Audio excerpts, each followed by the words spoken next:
Cape Town is the mother city. It's our last episode and we're going out in style. I'm going to introduce you to the kings of Cape Town, royalty in the food, booze and tattoos nation.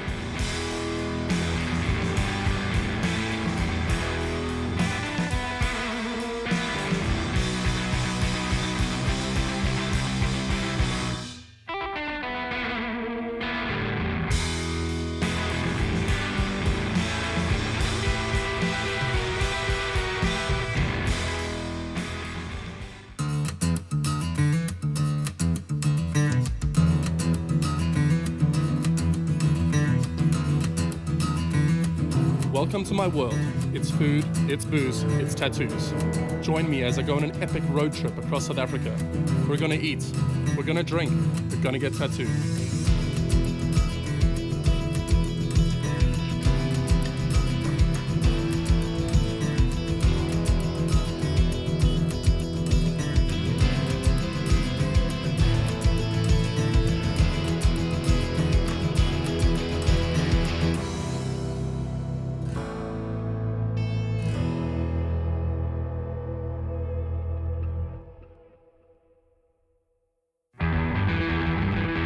5 a.m. and I'm at Jason's Bakery. These guys do a real day's work every day. And what they make is proper sourdough bread and croissants that will make a French tourist homesick. Jason, how does your day begin? Because I know I was here really early. Yeah. Really early. Our day begins at 5. The day starts at 5, we open the shop at 7, so most of the bread has to be done by 7 o'clock, and the pastries, croissants, the Danish. So that's why we start so early. We bake for about 4 or 5 hours. So from 5 this morning, now it's almost 9, so we're almost done with the baking. We've got some ciabatta in the oven now that will come out. I jump around between setting up the coffee machine. Sometimes I'm on the coffee, hot kitchen. So lucky here kind of takes over now, and then I jump around in the rest of the restaurant. Upstairs, the girls are doing all the croissants and Danish finished for baking, and then they start the doughs for tomorrow, as well as all the cakes, muffins, that sort of stuff. So everyone's always busy all day. We get out of here at about 5:30, 6. It's a long day. It's a long day. 6 days a week. How are you making bread in Cape Town in a beautiful space like this? Started off at the Cellar Zonort in 2000, and my head chef back then was George Jardine. This used to be Jardine Bakery, and then the restaurant closed down and I took over.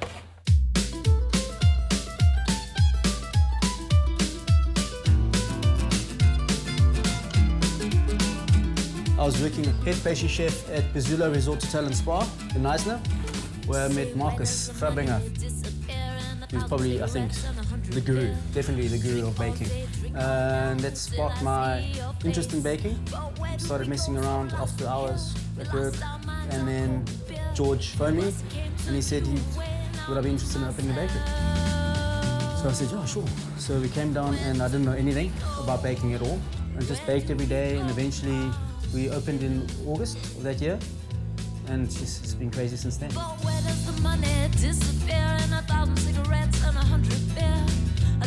We bake today for today, so we don't have any preservatives, enzymes, additives, or anything like that in any of our products.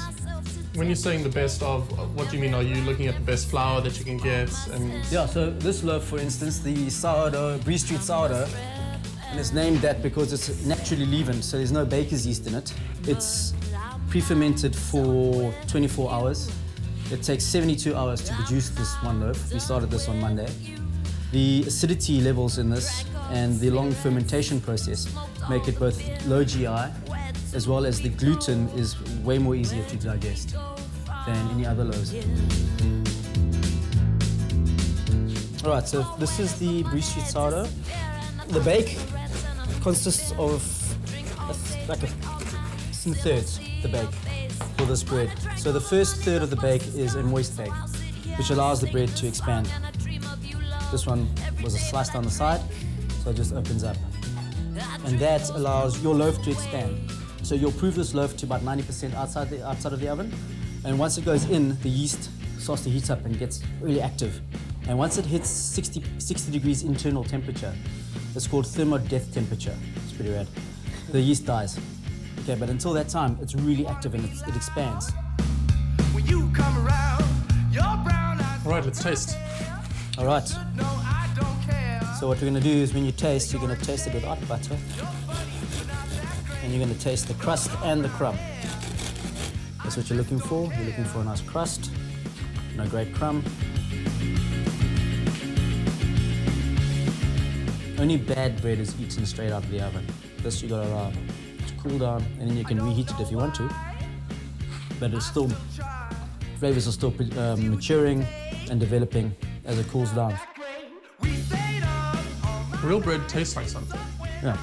All that other bread doesn't taste like You don't anything. need butter, you don't need apricot jam, you don't, all those things are rad on it, but you don't need it. This doesn't have an overpowering rye flavor, which a lot of people don't like. 66% rye, 34% white bread flour. All the flour we use is stone ground, organically grown, so it's a great loaf. And stone ground is much healthier, isn't it? Stone ground flour, talking with my mouth full, my mother would be upset. Retains all its nutrients. The carotenoids with the flavor, it's got a nuttiness about it, all the vitamins and nutrients, all naturally preserved in the flour during the stone ground process. And the tattoos. Tell me about your tattoos. Yeah, I got these done 2009. Who did that? Dave Chaston Really? from Sins of Style, yeah. Cool. You know him? Yeah. Yeah, there's a bit of a cover up there. That's the one we get. How old were you when you got that? That one. That was 90s tribal. Of course it was, man. Yeah, bad move. You enjoy what you do, man. I do. It's passion. You have to. Fantastic, man. Thank you so much, bro. Really fantastic. Thank you. Pleasure.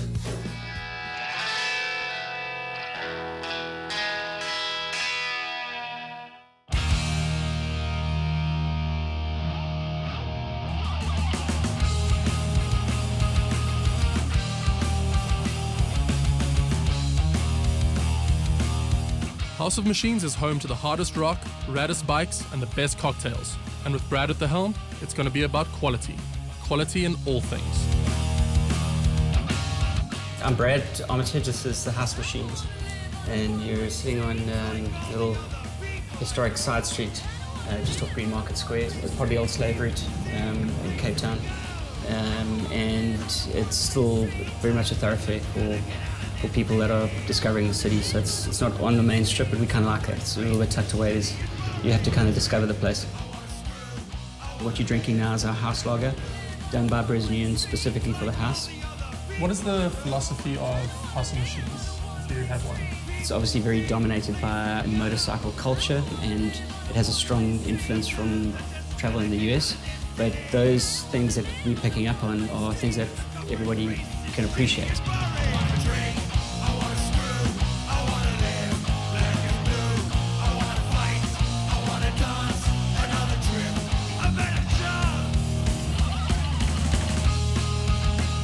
We've also transitioned into becoming what we believe to be Cape Town's coolest cocktail bar.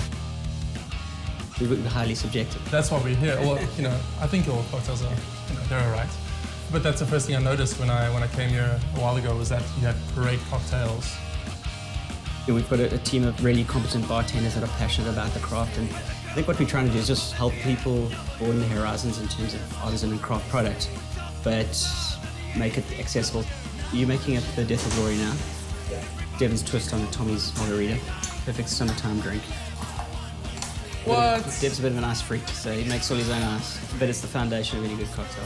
Do you use any particular kind of water, or just Just the way you freeze it. how do you freeze it right?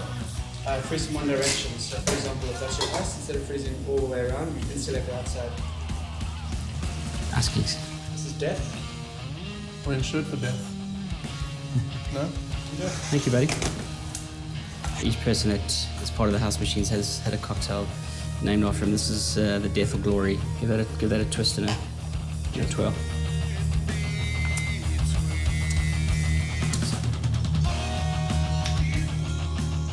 That's incredible. I've never tasted anything like that in my life. Yeah. Look at that ice block.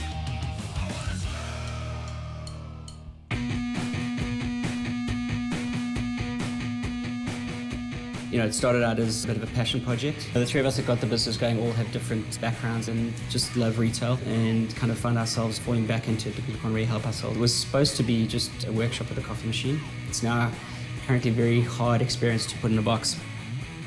By day it's a coffee shop and cafe, and by night it heads down the dive bar route, and it's become a really great music venue. It's a unique one as well because it's so small and tight and cramped and sweaty, but that gives off a real good energy.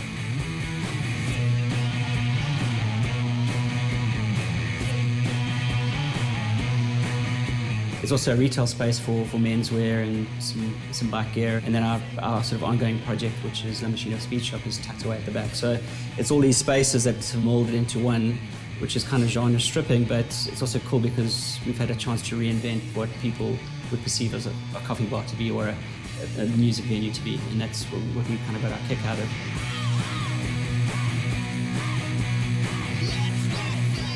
And the next one we'll have is our #1 seller here, which is the old-fashioned. We do a very typical thing, and that's to smoke the glass, and we use maple wood to do that. People love fire. As soon as you get one person ordering it, the person on that side wants one because they see fire, so everyone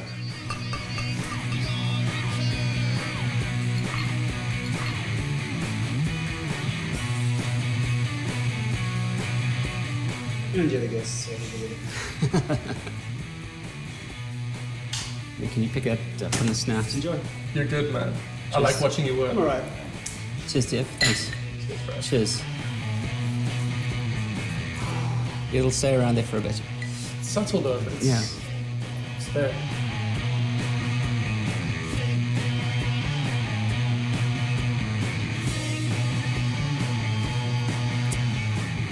Isn't that pretty, guys?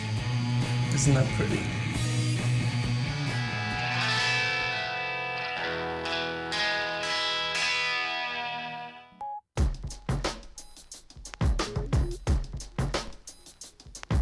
Give me 10, 20. I'm here to see Tyler B. Murphy.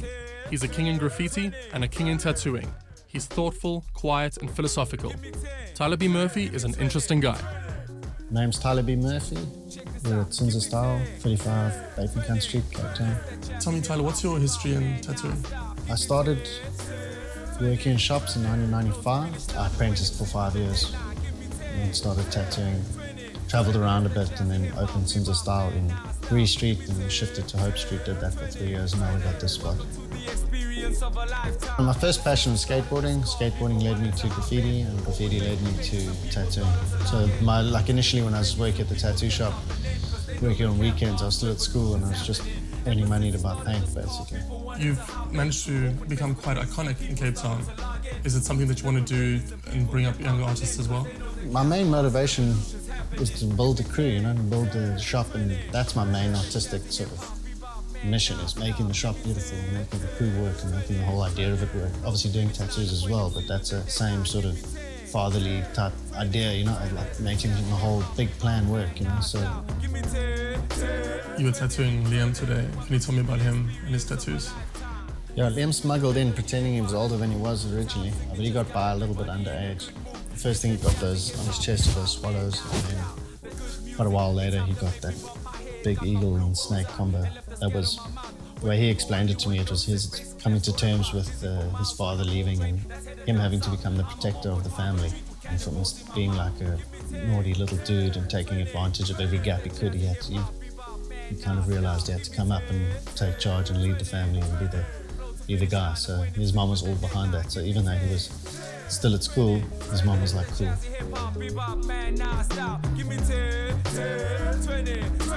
Welcome to the experience of a lifetime.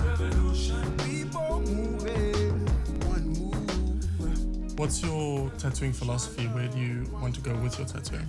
I really like the idea of being able to do a lot of different styles and not just be super focused on one thing. I like doing a whole variety of stuff, doing portraits and doing black work and dot work. Pay attention to what people actually want and what's happening, because you don't want to be the old guy who can't, why do the kids all want this? I don't even know what it is, You've got to be at least aware of what it is, and then make your own version of it or whatever. But staying current is a big part of it, and I think that keeps it interesting.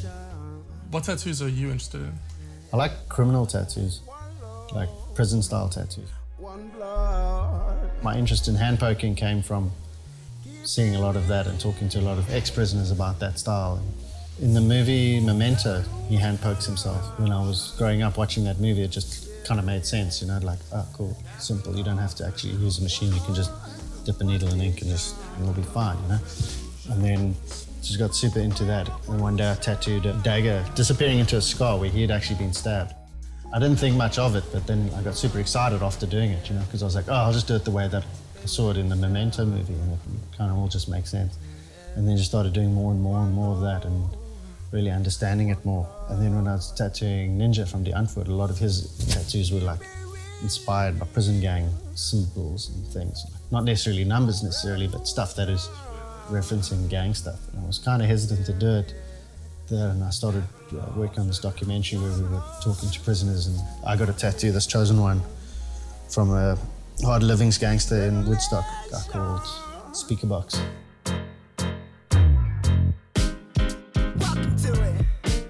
He did it in a proper prison way, you know, getting a rubber bangle, burning it, collecting the ash, crushing the ash super fine, scraping that up and adding a little bit more water and turning it into ink and then just poking it in with one needle, you know. And more South Africans have those tattoos than like machine tattoos anyway. I mean, like a spijkerchap is the most normal thing, most ghettos across the country. You know, so. There's two sides to it. There's like the mythology of it and the dates and times that don't actually make sense with actual history. And then there's the actual people that existed that these myths were built from, and how they organized the prison gangs and how their organizations worked their ways into their minds across the country. You know, it outlasted apartheid, it outlasted colonialism. It's one of the most amazing structures of organizing men that we've ever had in this country. And it's, half the guys in the street know exactly what I'm talking about, and the other half wouldn't even have a clue. You know? I mean, it's such a clear divide of who knows this information and who doesn't. When we first started the show, I was thinking about how there are a lot of cultures around the world and people that have been tattooed for years and years and years, and how we don't really seem to have that. A traditional tattoo. However, for South Africa. Yeah, but now it seems that these tattoos, the ugly ones as you say, are our traditional tattoos almost. Yeah, the prison spijkerchaps. But there were also tribes that were in Matabele land where was guys getting tattooed. The Sangomans were tattooing the chiefs and stuff. That book I got on my shelf, Memoirs of a Tattooist by George Bichette, he mentions getting tattooed. It was before the Second World War, I think. But he had a shop in Rissik Street in Johannesburg. He was like, you know, one of the early tattooers, just as machines were being invented. And he traveled around and he tattooed one of the guys and got a tattoo from one of them. You know, playing drums throughout the night, celebrating this thing. They were influenced by the miners because a lot of them were from Mozambique, and there was a lot of tattooing in Mozambique. And this probably came from a tribal thing. Haven't actually researched the connection, but there is probably tribes that were tattooing each other before the whole prison gang thing started to get a name and get organized in the way it is today. But I'm pretty sure that there's a link to something way more ancient. What does tattooing mean to you, personally? It's like that idea of reaching out for permanence to mark a certain time and a certain place and thing. And then the instant that it's in, it's a marker of how things actually change and how you change. But I think a lot of people are reaching for a permanent thing to mark who they are, so they have something to build from.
Cape Town is cool, sometimes a little too cool.